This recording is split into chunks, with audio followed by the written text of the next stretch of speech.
मतदार याद्यांच्या गोळावरून सत्ताधारी आणि विरोधक आमने-सामने आले। प्रश्न निवडणूक आयोगाला, पण सत्ताधाऱ्यांना राग का येतो असा सवाल विरोधकांनी केलाय।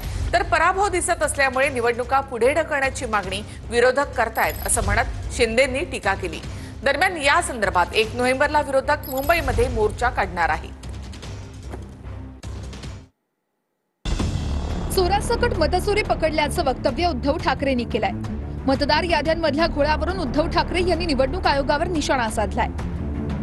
तर कालपर्यंत निवडणुका घ्या म्हणणारे पराभव दिसू लागल्यानं निवडणुका पुढे ढकला असं म्हणत आहेत, असा पलटवार शिंदेंनी ठाकरे बंधूंवर केलाय। आणि फक्त आपल्याच पक्षासाठी नाही म्हणत मी, इतर पक्षांनी देखील प्रत्येक घराघरामध्ये गेलं पाहिजे, तपासलं पाहिजे।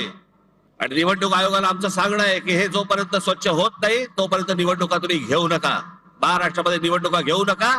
आधीच 5 वर्ष झाली आहेत त्या सगळ्या निवडणुका होऊन, अजून 1 वर्ष गेलं तरी चालेल, पण निवडणुका त्याच्याशिवाय होता कामा नयेत या महाराष्ट्रात। निवडणुका लवकर घ्या, निवडणुका लवकर घ्या असं म्हणत होते। आता त्यांना पराभव दिसू लागला, त्यामुळे निवडणुका पुढे ढकला असा धोसा त्यांनी लावलेला आहे।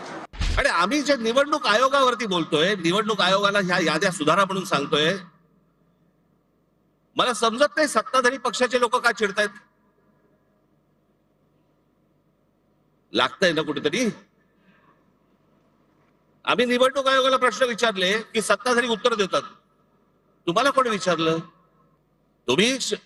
तुम्हाला वाटतंय, तुम्हाला राग येतोय कारण शेण खाऊन ठेवलंय।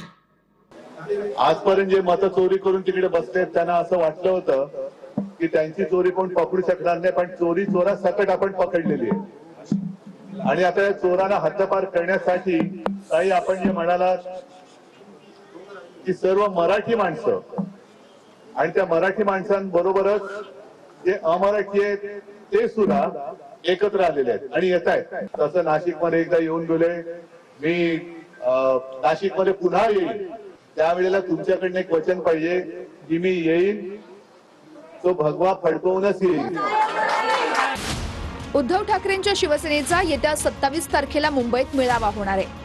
तर खोटे मतदार असतील तर पुरावे द्या असं म्हणणाऱ्या मंत्री शंभूराज देसाई यांना राऊतांनी उत्तर दिलंय। राज ठाकरे साहेबांचा असं काही आक्षेप असेल की एवढ्या मोठ्या प्रमाणामध्ये, किती म्हणला लाख तुम्ही? 96 लाख मतदार महाराष्ट्रामध्ये समावेश केले, तर बघा त्याला काहीतरी एव्हिडन्स दिला पाहिजे। निवडणूक आयोगाने कार्यवाही करावी म्हणून 2 दिवस 14-15 तारखेला शिष्टमंडळ भेटलं, काय कार्यवाही केली? पुरावे दिले ना आम्ही। मनसेच्या कार्यक्रमाबद्दल मुंबईकर, मराठी माणूस आणि महाराष्ट्र त्यांना गांभीर्याने घेत नाही। मला असं वाटतं आम्ही पुराव्यासकट, आणि मुळात मला एक आशिष शेलार असतील, नितेश राणे असतील, यांना एक प्रश्न विचारायचा। आम्ही प्रश्न कोणाला विचारतोय? निवडणूक आयोगाला। राग कोणाला येतोय? भारतीय जनता पक्षाला। पहिले नितेश राणे आणि आशिष शेलार या दोघांनी त्यांचं या लोकांशी असलेलं कनेक्शन पहिले स्पष्ट करावं, मग सगळ्या प्रश्नांची उत्तरं देऊ। दरम्यान देशाचं लक्ष वेधून घेण्यासाठी महाराष्ट्र निवडणूक आयोगावरती आमचा मोर्चा असेल अशी माहिती राऊतांनी दिली आहे। अशोक मामांचं एक नाटक खूप भारी होतं। त्या नाटकाचं नाव होतं सारखं छातीत दुखतंय, होतं ना? सारखं छातीत दुखतंय। मामांना मी सांगू इच्छितो, शिवसेनेचं यश पाहून काही लोकांच्या सारखं पोटात दुखतंय। आज काय आहे? नरक चतुर्थी आहे। नरकासुराचा जन्म कुठे झाला? गुवाहाटीला झाला। नरकासुराचं मूळ स्थान गुवाहाटी, त्याच्यामुळे हे जे नरकासुर इकडले आहे, जे गुवाहाटीला जाऊन पूजा करतात त्या नरकासुराची, बरं का, तर त्यांचं हे बॉडी पेन होणारच त्यांना। आज एकनाथ शिंदेची जयंती आहे, चिरडल्या जाईल जनता या राज्याची। जनता जनार्दन रूपी श्रीकृष्ण तुमच्या अहंकारासुराचा नाश केल्याशिवाय, तुमच्या अहंकारासुराचा वध केल्याशिवाय जनता राहणार नाही। सर्वांना दिवाळीच्या शुभेच्छा देतो आहे। एका चांगल्या दिवशी तुम्ही आलेला आहात। आज काय नरक चतुर्थी म्हणजे काय असतात? नरकासुराचा वध। आता नरकासूर कोण ते वेगळं सांगण्याची गरज नाही। तो वध, त्याचा वध करण्यासाठी आपण शिवसेनेत आलेला आहात। पूर्वी भाऊबंदकी नाटक खूप गाजलं होतं.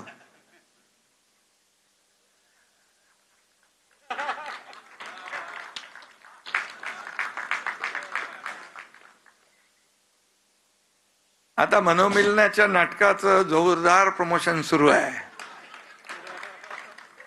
ठीक आहे, जाऊ द्या, चांगलं आहे, चांगलं आहे.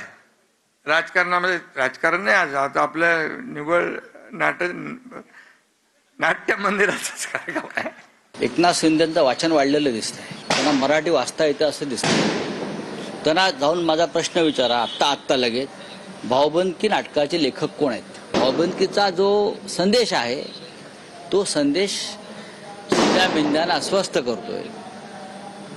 वाद संपले, मतभेद संपले, भाऊ एकत्र आले, कुटुंब एकत्र आले, पक्षाचे कार्यकर्ते एकत्र आले, भाऊबंदकी संपली. आता या राज्यावरती एकीचा सूर्य उगवला, महाराष्ट्रावर शिवशाहीचा सूर्य उगवतो आहे. भाऊबंदकी नाटकाचं महत्व तेच आहे. कृष्णाजी प्रभाकर खाडीलकरांनी तेच तर सांगितलेलं आहे. त्यांना विचारा.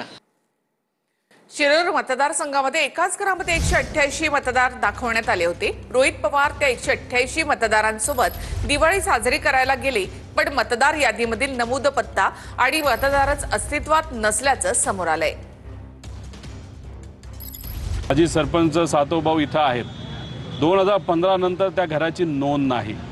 माझं 2024च्या इलेक्शनमध्ये 188 नावं आली कुठून? जर लोक इथं राहतच नाहीत, या गावात नाहीच आहेत, तरी सुद्धा हे लोक विधानसभेच्या इलेक्शन पूर्वी जेव्हा अख्ख्या महाराष्ट्रामध्ये 88 लाख लोकांची नोंद झाली, लोकसभा ते विधानसभा म्हणजे 6 महिन्यामध्ये 48 लाख लोक नोंदवले जातात. आणि नोंदवत असताना लोक ज्यांना ओळखत नाही अशी लोक सुद्धा नोंदवले जातात. तर गुजरातला मुंबई हवी होती ती वेगळ्या मार्गाने मिळवण्याचा प्रयत्न सुरू आहे असा आरोप राज ठाकरेंनी केलाय. वाढवण बंदर, विमानतळ हे सर्व कुणासाठी असा सवालही राज ठाकरे यांनी केला आहे. यावर नितेश राणे यांनी उत्तर दिलंय. इकडचा सगळा कार्गो काढणार आणि तो वाढवणला देणार. ती संपूर्ण जमीन अख्खी एकदा काहीतरी गुगल मॅप वर जाऊन बघा केवढी आहे ती, आणि मग ती अदानीच्या घशात घालणार. जेवढं म्हणून तुमचं अस्तित्व आहे सगळं हे मिटवायला येत आहेत. संपूर्ण महाराष्ट्र, ही महाराष्ट्रामधली सगळी शहरं ही अदानी अंबानीला आंदण म्हणून द्यायची आहेत. जेवढं म्हणून तुमचं अस्तित्व आहे सगळ्याला येत आहेत. भारतीय जनता पक्षाला जे मतदान करणारे जे लोक आहेत ना, मराठी सगळे लोक, मला त्यांनाही सांगायचंय, हा अदानी अंबानीचा ह्या सर्व लोकांचा ज्यावेळेला गुजरातचा वरवंटा ज्यावेळेला महाराष्ट्रावरती फिरेल ना, त्यावेळेला ते तुम्हाला बघणार नाहीये, तुम्हाला पण त्या वरवंटाखाली मराठी म्हणूनच घेणार. वाढवण बंदराच्या संदर्भात उल्लेख करत असताना मी छातीटोक पद्धतीने सांगतो की आदरणीय राजसाहेबांना चुकीची माहिती दिली गेलेली आहे. मी स्वतः त्या खात्याचा मंत्री आहे, बंदर खात्याचा. महाराष्ट्र सरकार म्हणून वाढवण बंदरमध्ये आमचा 26% वाटा आहे, महाराष्ट्र सरकारचा 26%. त्या एका बंदरामुळे 12 लाख तरुणांच्या नोकऱ्या आणि 2 हाताला काम मिळत असेल तर मग ते बंदर कसं चुकीचं आहे? हे उद्धव ठाकरेंची भाषा का बोलतायत हे मला आजपर्यंत आता कळण्याच्या पलीकडे गेलेलं आहे. भाजपा खासदार मेधा कुलकर्णी यांच्या विरोधामध्ये गुन्हा दाखल करून अटक करा अशी मागणी राष्ट्रवादीच्या रुपाली ठोंबरे पाटील यांनी केली आहे. पुण्यातील शनिवार वाड्यामध्ये मेधा कुलकर्णींच्या विरोधात रुपाली ठोंबरे पाटलांनी आंदोलन केलं. नमाज पठण आणि हनुमान चालीसा म्हणत राष्ट्रवादीनं आंदोलन केलं आहे. शनिवार वाड्यात नमाज पठण झाल्याच्या आरोपानंतर मेधा कुलकर्णींनी केलेले आंदोलन आणि गोमूत्र शिंपडल्यानंतर रुपाली ठोंबरे पाटील आक्रमक झाल्यात. रुपाली ठोंबरे पाटील यांनी कार्यकर्त्यांसह हनुमान चालीसा म्हणत आंदोलन केलंय. यावेळेला रुपाली ठोंबरे पाटील यांनी हनुमान चालीसा म्हटलीये, तर दुसरीकडे त्याच ठिकाणी सोबत असणाऱ्या मुस्लिम कार्यकर्त्यानं नमाज पठण केलंय. यावेळेला रुपाली ठोंबरे पाटील यांनी शनिवार वाडा तुमच्या बापाचा नसल्याचं म्हणत आक्रमक भूमिका घेतली आहे. हे जे काही वातावरण त्यांनी बिघडवलेलं आहे आणि काय जे म्हणत होते फक्त हिंदूंना शनिवार वाड्यात परवानगी द्यायची, मला तुमच्या माध्यमातून सांगायचंय, मेधाताई तुमच्या बापाचा शनिवार वाडा नाही, हा आमच्या बापाचा म्हणजे छत्रपती शिवाजी महाराज यांचा आहे.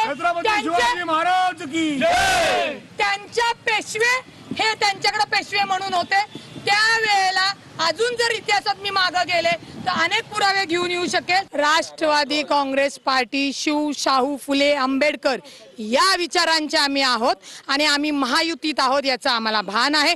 महायुतीत आहोत म्हणून कोणी बेकायदेशीर कृत्य करेल आणि त्याला आम्ही पाठिंबा देईल असं होत नाही. आणि मेधा कुलकर्णी खासदार यांच्या विरुद्ध आम्ही गुन्हा दाखल करा म्हणतोय, भाजपच्या विरोधात नाहीये. दरम्यान शनिवार वाड्यात नमाज पठणाच्या व्हायरल व्हिडिओ प्रकरणी गुन्हा दाखल झालाय. हाजी अलीला जाऊन हनुमान चालीसा पठण केलं तर काय करायचं असा सवाल नितेश राणेंनी केलाय. जैन समाज पुण्यामध्ये आक्रमक झालाय, महाराष्ट्रामध्ये आक्रमक झालेला मोठ्या संख्येने एकत्रित येतोय. हा विषय तापलेला असताना याच्यावरनं लक्ष हे बाजूला कसं सारायचं म्हणून शनिवार वाड्याचा विषय हा त्यांनी पुढे आणलाय असं आपल्याला म्हणावं लागेल. हे इतिहासाचे आणि शौर्याचे आणि हिंदू समाजाचे प्रतीक असलेले जे आमचे धार्मिक स्थळं आहेत, जी स्थळं आहेत त्याच्यावर अगर तुम्ही अशा पद्धतीचे नमाज पठण करत असाल तर उद्या अगर आमचे हिंदुत्ववादी कार्यकर्ते उद्या हजिल्लीला जाऊन उभे राहिले आणि तिथे हनुमान चालीसा पठण सुरू केलं तर मग काय करायचं? जो न्याय तुम्ही हजिल्लीला लावता तोच न्याय अन्य धार्मिक स्थळांना लावा. मला असं वाटतं काय नमाज पडल्यानं मस्जिद व्हायची होईल अशी भीती वाटत असेल कुलकर्णीला, तर मग मला वाटते हे नवलच आहे. नमाज कुठं पडावं नाही पडू, मंदिरात जर एखाद्या मुस्लिमानं नमाज पडला तर वाईट काय त्याच्यात? प्रथमतः त्या ठिकाणी जाऊन कोणी नमाज पडणे वगैरे सगळा प्रकार झालेला आहे. मला वाटतं शांतता बिघडवण्यासाठी काही लोक हे जाणीवपूर्वक प्रयत्न करत आहेत. हिंदू देवस्थानाच्या जागेवर नमाज पडत असाल, नमाज पठण करत असाल, हिंदू देवतांच्या जागेवर तुम्ही आपला खंबा गाडणार असाल तर ते कोणीच सहन करणार नाही. दरम्यान या वादावर सुषमा अंधारेंनी खोचक ट्विट करत भाजपवर टीका केली आहे.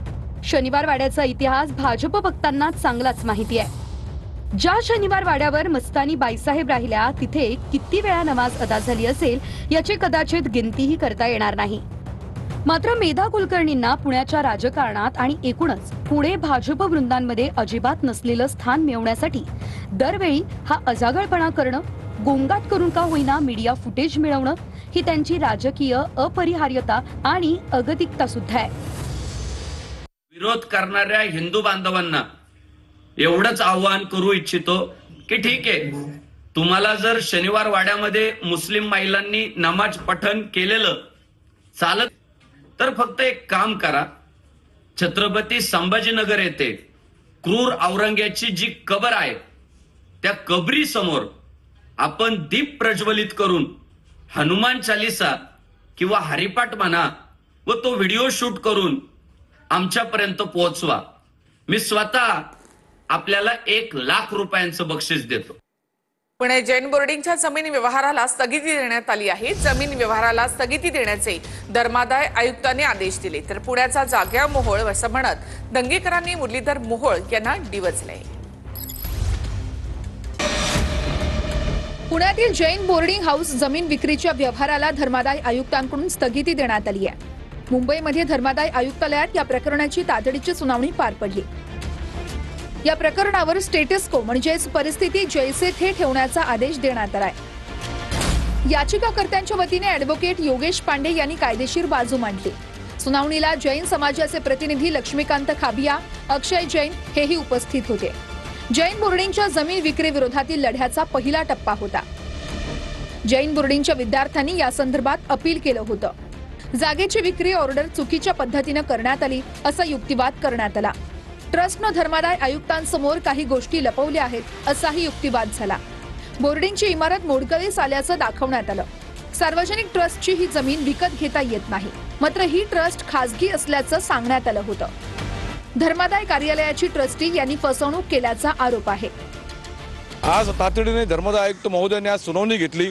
त्या सुनावणीच्या दरम्यान आम्ही त्यांना मंदिर असल्याचं तिथं चित्र, फोटो दाखवले, त्याचे पुरावे दाखवले आणि कसं दिशाभूल करून धर्मादाय आयुक्तांकडून जे आदेश मिळवले ते त्यांना सांगितलं. तर त्यांनी आता तात्काळ संपूर्ण त्यांचे स्वतःच्या आदेशाला त्यांनी स्थगिती हुकूम दिला आहे आणि पुढील सुनावणी ताबडतोब 28 तारखेला ठेवले, म्हणजे येत्या 28 ऑक्टोबरला. धर्मादाय आयुक्तांनी दिलेल्या निर्णयानंतर रोहित पवार यांनी आभार मानले. तो मुद्दा आम्ही घेतल्यानंतर त्याच्याचबरोबर जैन बांधवांनी तिथं मोठं वातावरण गरम केल्यानंतर, आंदोलन केल्यानंतर कुठं ना कुठंतरी धर्मदाय आयुक्तांना तिथं तो निर्णय घ्यावा लागेल. मी मनापासून धर्मदाय आयुक्तांचे आभार व्यक्त करतो. पुण्यातल्या जागा गळणारे जाग्या मोहोळ असं म्हणत रवींद्र धंगेकर यांनी ट्विट करत केंद्रीय राज्यमंत्री मुरलीधर मोहोळ यांच्यावर टीका केली आहे. 8/10/2025 जो व्यवहार झाला आणि मी बाहेर पडलो 25/11/2024 म्हणजे 11 महिन्यापूर्वी, ज्यावेळेला डॉक्युमेंट होतं त्याच्या आधी 11 महिन्यापूर्वी, म्हणजे ट्रस्टनी निर्णय घेतला विकायचा त्याच्याही अगोदर जर मी त्या फर्ममधनं बाहेर पडलो आणि ती फर्म अशी आहे की त्याच्यामध्ये एकही रुपयाचा व्यवहार झाला नाही, तर मग मुरलीधर मोहोळचा या विषयाची संबंध कुठे आला? याच्यामध्ये त्यांनी जो व्यवहार केला त्याच्यामध्ये 80% व्यवहार यांनी राजीनामा द्यायच्या अगोदर झाला होता. आणि हे म्हणतात हा राजीनामा कुठे दिला, कुठल्या रजिस्टर पुढे गेला, तुम्हाला आम्हाला काय माहिती? ह्याच्यामध्ये सगळ्यांनी हा कांड केला होता. याची ईडी चौकशी झाली पाहिजे. मुरलीधर मोहोळांनी याच्यामध्ये राजीनामा दिला पाहिजे. साहेबांचा पिक्चर आलता, तर त्या पिक्चरमध्ये असं होतं की भूमिपुत्रांच्या जमिनी जर बिल्डर लोक खात असतील तर त्याच्यावर तुम्ही अंकुश ठेवला पाहिजे. आता देवा धर्माच्या बी आज जमिनी खायची आहे, बिल्डरांनी वेळ आणली, तर मला वाटतं ते बी बोलतील. त्यांचाही 6व्या मजल्यावर फ्लॅट आहे गोखलेंच्या वर.